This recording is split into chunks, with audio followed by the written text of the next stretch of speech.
खुश गतिविधि चार्ट के बारे में आज बात करते हैं। अच्छा। ठीक है, मैंने आपको बताया था कि आपको वो काम करने हैं जो आपको खुशी दे। हाँ दीदी। जिनको करके आप बेहतर महसूस हाँ करते हैं। दीदी, बहुत याद बार होता है तनाव की स्थिति में हम अपने वो काम करना छोड़ बंद कर देते देते हैं, हैं। जी है ना। दीदी, ये जी बातें मैंने जी। आपको बताई थी। तो आप क्या कर पा रही हैं वो?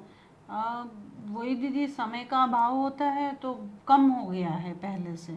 ठीक है, तो हमको क्या करना है ना साची, ये जो चार्ट है इस चार्ट पर नज़र रखनी है। आप जो भी गतिविधियाँ करती हैं आपको उन गतिविधियों को एक रेट देना है, समझिए। जी। रेटिंग देना है कि आप किस गतिविधि को कितना कर पाई और उससे आपको कितना बेहतर महसूस हुआ। जी। अगर आपको सबसे अच्छा लगता है जिसको करके गतिविधि को, और आप कर पाई हैं कोई गतिविधि, तो आप सबसे पहले नंबर वाला जी। दे देंगे। जी। अगर जिस गतिविधि को नहीं कर पाए हैं या करके आपको ज़्यादा बेहतर महसूस नहीं हुआ है जी। तो सबसे आखिर का मतलब 5 नंबर। तो आपको इस तरह से अपने आप को नंबर देना है 1 से लेकर 5 तक की गिनती में।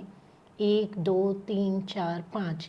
आप अपने आप को कहाँ महसूस करती हैं इन जी। गतिविधियों को करके। जी। ठीक है, तो साची आप समझ पाई हैं ना कि आपको कैसे इस चार्ट को करना है? जी दीदी, बिल्कुल मैं समझ गई हूँ। मैं कोशिश करूँगी इसको भी करने की दीदी। बहुत अच्छी बात है जी साची। तो अभी यहाँ पे भी 2 तस्वीरें हैं साची, तो इन 2 तस्वीरों में आप क्या देख पा रही हैं?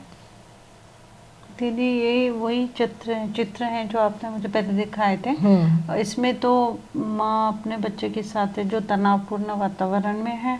बच्चा लगभग हर वक्त ही रो रहा है और यहाँ माँ खुशहाल है, अपने बच्चे के साथ खेल रही है, खेल पा रही है। पहली स्थिति स्वास्थ्य के लिए जो नुकसानदायक चीजें हैं वो करने वाली स्थिति, जिस स्थिति में माँ पहले थी। और दूसरी स्थिति है उन्हें जब स्वास्थ्य के लिए अच्छी चीज़ों से हम बदल देते हैं तो दूसरी स्थिति में पहुंच जाते हैं। तो ये दोनों स्थितियों की तस्वीर है। तो हमने आज जो बात की है इस स्थिति से, पहली स्थिति से दूसरी स्थिति पर पहुंचने की बात की है। तो आपको ध्यान है ना स्वाची कि उसके लिए आपको क्या क्या करना है? हाँ दीदी। तो एक बार आप मुझे बताएंगे कि हमने क्या बातें की कि पहली स्थिति से दूसरी स्थिति तक पहुंचने के लिए आपको क्या करना होगा?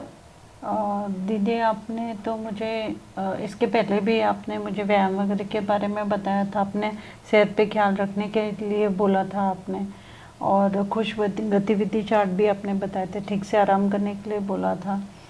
और जो मैंने काफ़ी कुछ हद तक किया भी है दीदी। और इस संदर्भ में तो आपने मुझे बताया कि बच्चे का हाथ मुंह में डालना कोई बुरी बात नहीं है आप, लेकिन उसका साफ सफाई का ख्याल रखना चाहिए। तो ऐसा आपने और मुझे परिवार के बताया। दूसरे सदस्यों की मदद से कैसे आप वो चीजें कर सकती है जो बच्चों को भी खुश रखे और आपको भी खुश रखे और परिवार को भी खुश रखे, दीदी। है ना। दीदी। तो ये चीजें आज हमने की है, तो आपसे उम्मीद है कि आप इन सब चीजों का ध्यान रखेंगी। हाँ दीदी, और मैं अगर कोशिश करूंगी। कोई भी दिक्कत हो, कोई समस्या हो, कोई सवाल हो तो आप मुझसे पूछ सकती हैं। जी दीदी, बिल्कुल। ठीक है, पूछूंगी। तो मैं फिर आती हूँ साची आपसे मिलने के लिए। तब तक आप ये सब चीजें करती रहिएगा। जी दीदी, बिल्कुल। नमस्ते। नमस्ते दीदी। सबसे पहले अभिवादन करने के बारे में सीखा।